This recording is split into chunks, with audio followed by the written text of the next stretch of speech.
It was 2:17 a.m. when Max, my dog, started growling at the corner of the living room. I live alone, and Max rarely gets nervous. At first, I thought it was just the streetlight outside casting shadows through the blinds. But then I heard it, a creak, soft and deliberate, from the hallway. Someone was walking on the floorboards upstairs. I froze. My apartment only has one other occupant, me. I reached for my phone on the nightstand. It wasn't there. I always leave it in the same spot. The air felt heavier, colder. Max's growl deepened, low and threatening. My stomach knotted. I whispered his name. He didn't move. My heart started pounding. The lights flickered, then went out. I went to the front door. It was wide open. I hadn't unlocked it before going to bed. I've lived in this apartment for almost 3 years. Quiet neighborhood, cheap rent. Nothing ever happens here. I work nights as a security officer, which means I'm usually exhausted by the time I get home. The last thing I expected was this. Earlier that night, I had been monitoring old warehouses downtown. Broken windows, empty hallways, the occasional raccoon triggering motion sensors. Nothing scary, just routine. When I got home, I fed Max, made some instant noodles, and tried to relax with a late-night video stream. I double-checked the locks, turned off the lights, and went to bed. But Max was pacing, unusually tense, and the apartment felt wrong. I grabbed a flashlight from the kitchen drawer and moved toward the living room. My hand shook as the beam cut through the darkness. That's when I noticed it. A smear on the carpet, dark and sticky, leading from the door toward the hallway. My stomach sank. I followed it slowly. The hallway seemed longer than usual, quieter than usual. My own breathing sounded deafening in the silence. I reached the stairs to the loft and froze. My mind played tricks. Was someone there? Or just a shadow? Couldn't tell. I called out. No response. Back in the living room, I found my phone on the couch, unlocked. A single message was on the screen. I see you. No number. No name. Just that. My hands trembled. I paced the apartment, trying to convince myself it was nothing. Maybe someone had broken in earlier and left something behind to mess with me. Maybe the door had been unlocked all along and I just didn't notice. But Max never lied. He refused to leave my side, growling low, warning me that I couldn't sleep. Every sound, the hum of the refrigerator, the tapping of pipes, the floorboards, felt amplified, threatening. I tried recording everything on my phone, but the videos showed nothing unusual. Still, I felt watched, as if the apartment itself had eyes. Hours passed in a haze of anxiety. I checked the front door again. Locked. I checked the windows. Locked. I even double-checked the locks on the bedroom door. Nothing. Yet the feeling persisted. I started noticing small things. Items slightly out of place. The kitchen chair a few inches from where I'd left it. A cup on the counter that had been clean. My laptop open, though I hadn't touched it in hours. My mind raced. Was someone here? Had they been here? Or was I losing it? By 3:30 a.m., the apartment had grown silent. Too silent. I sat on the couch, flashlight trembling in my hands. Max lay at my feet but wouldn't sleep. He kept staring at the hallway, growling softly. Ears perked. I tried to calm myself. Maybe it was all exhaustion, all stress. I've worked too many night shifts, I thought. My mind is tired. My imagination is running wild. But the feeling of being watched didn't fade. At 4 a.m., I started pacing again. Every creak of the floorboards made me jump. Every flicker of the lights made my pulse spike. I kept imagining footsteps behind me. Each time I turned, nothing was there. Each time I looked back, Max was staring into the same corner. Tense, alert, I decided to check the bedrooms. Slowly, carefully, I approached the first door. I opened it, shining the flashlight inside. Nothing. Empty. Nothing.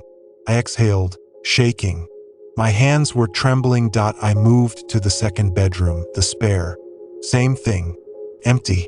But on the floor, faint scratches. Long, deliberate, as if someone had leaned against the wall and dragged their fingers. They hadn't been there before. I froze. My mind reeled. What was happening? Who or what had been here? I considered calling the police. But what would I say? I feel like someone is in my apartment, but there's no one there. I had no proof. By 4:30 a.m., paranoia had fully set in. I stopped trying to rationalize. Every sound, every flicker, every small movement felt like a threat. Max was growling, low and steady, fixated on the hallway. My heart was pounding. I sat in the living room, flashlight in hand, trying to convince myself I was imagining things. But then I heard it, soft scratching at the front door. Slow, deliberate, not the wind, not Max. Something or someone was outside. I backed away, grabbing a kitchen knife. The scratching stopped.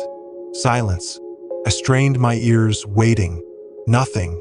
But the sense of being watched remained. Hours crawled by. By 5:30 a.m., I was exhausted. My hands were shaking. Max was still tense. Couldn't sleep. Couldn't relax. The apartment felt alive. Every corner seemed to move when I looked away. Every creak sounded like footsteps at a tea sunrise. I cautiously looked around. Everything seemed normal. Lights worked. Doors locked. Nothing out of place. Yet Max refused to leave the hallway. He kept staring at the corner where the scratches were. I've lived here for years. I've never felt fear like this. And even now, writing this, I can feel it, the paranoia, the anxiety, the creeping sense that the apartment isn't empty. Sometimes I think I imagined it all. Other times, I think the apartment itself is watching, waiting, keeping track of me. I still check the locks multiple times a night. I still walk slowly down the hall, flashlight in hand. And some nights, when everything is quiet, I swear I hear soft footsteps following me. I don't know if anyone has ever been in here. I don't know if I'm just losing my mind, but Max knows, and he hasn't stopped growling. And neither have I.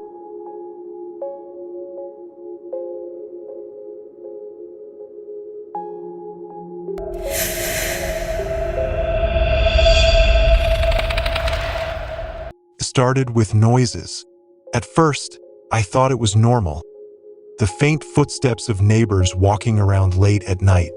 I live in an old apartment building, the kind where the floorboards creak with every step. But soon, the sounds began to feel wrong. It was 1:04 a.m. when I first heard the door slam. Not a creak, not a shuffle, an actual slam. I live on the second floor. The apartment above mine had been vacant for months. I remember thinking I must be imagining it. I went to my bedroom window and looked out. The hallway was dark and empty. No one had entered or left. I shrugged it off and went back to bed, telling myself it was just stress from work. But the noises didn't stop. Over the next few nights, I heard furniture scraping, doors opening and closing, even faint whispering. Always late at night. Always when I was alone. I started leaving lights on in my apartment, hoping it would make me feel safer. Didn't. The noises became louder, more deliberate. Footsteps paced in patterns I couldn't predict. Sometimes they would pause, then start again, almost as if whoever or whatever was up there knew I was listening. One night, I decided to investigate. I climbed the narrow staircase to the apartment above mine. The door was locked, as expected, but there was a faint light seeping from the edges. No one was supposed to have a key. I knocked. No answer. I knocked again. Silence. Then a slow scraping noise from inside, like furniture being dragged across the floor. I stepped back, my heart hammering. I ran down the stairs and locked my door, convincing myself to call the police the next morning. But when I tried, my phone wouldn't connect. Lines were dead. Internet was gone. The next night, I set up a small camera in my living room, facing the ceiling. I wanted proof, just a record of the sounds. Around 2:30 a.m., the camera captured something strange. Footsteps, heavy ones, walking across the ceiling. Pause. Then a thump, like something fell. I played it over and over. There was no one in the building. No one should have been above me, but the sounds were too real to ignore. I started keeping a baseball bat by my bed, pacing my apartment, listening for any sign of movement that I stopped sleeping. The anxiety consumed me. Every creak of the floor, every flicker of the lights made me jump. Sometimes I would hear whispering, but it wasn't words, just sounds, indecipherable, like someone trying to communicate, or maybe my mind breaking. I began noticing small changes in my apartment. Drawers not fully closed, cups on the counter I didn't leave there. A chair moved slightly. Every time I confronted the building management, they insisted no one else had a key. Weeks passed, and the nights grew unbearable. I would lie awake in the dark, straining to hear the next sound. Footsteps, thumps, whispers, scraping.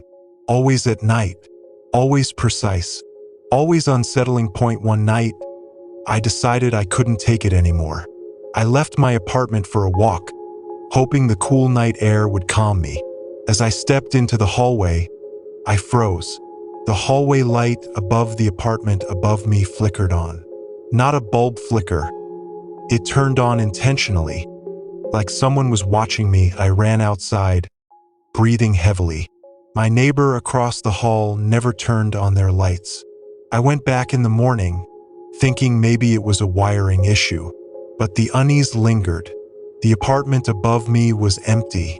It had been empty for months. That I tried to continue with my life, ignoring the sounds, but they followed me. Footsteps, thumps, occasional whispering, always during the night. Sometimes they would mimic my own movements, creaking exactly when I walked, as if the building itself was copying me. I decided to investigate further. I borrowed a ladder and looked through the peephole of the apartment above. Dust covered the floor. No furniture moved. No signs of life.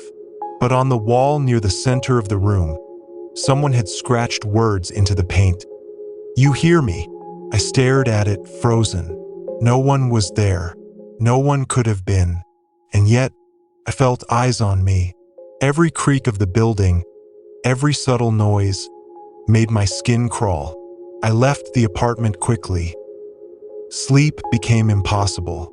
I began sleeping in the living room, lights on, doors locked, a bat at my side. I avoided the hallway.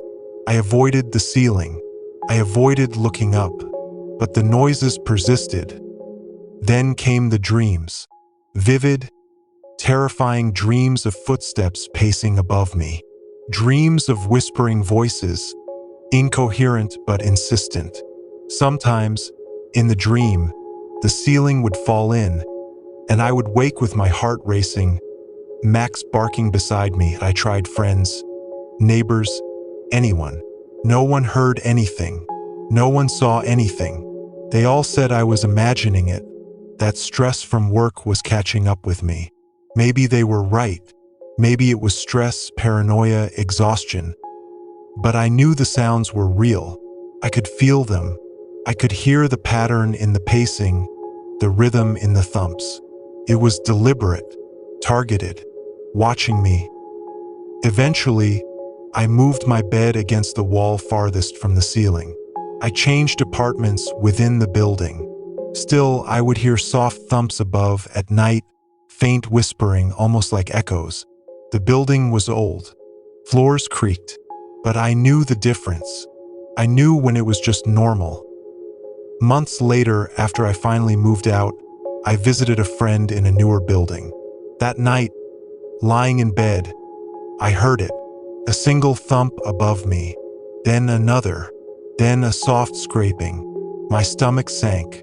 I couldn't move. It wasn't just the apartment above me. It was me, my mind, paranoia, stress, and maybe it wasn't imaginary after all. I still think about it. Every creak, every thump, every whisper at night.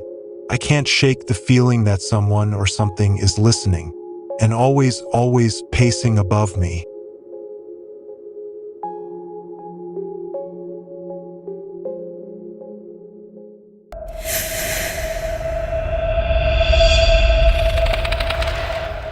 It started with the sound of my front door unlocking itself. At first, I thought I must have forgotten to lock it properly, but I always check twice before going to bed. I live alone on the 5th floor of an old apartment building, and the locks are sturdy.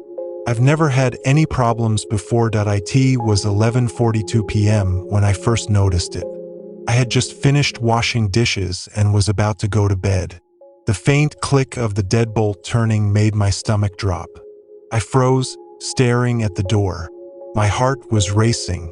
When I tried the knob, the door was locked, just as it should be. I went to the living room window and peered out over the city. The streets below were quiet. No one was there.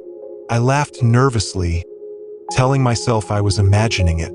Maybe it was the wind. Maybe one of the older locks had shifted slightly. But that night, I couldn't shake the feeling. Every creak of the apartment, every hum from the pipes sounded louder than usual. Max, my dog, lay at my feet, growling softly at nothing. His low, guttural warning made my blood run cold. I kept telling myself it was stress. Night shifts at work were wearing me down. But the instinct in Max's growl told me otherwise. The next night, I heard footsteps in my hallway. Soft, slow, deliberate. They started near my bedroom door, paused for a few seconds, then moved toward the living room. I froze under my blanket, listening. Max growled and stayed close to my legs. I tried to rationalize it. Maybe it was plumbing.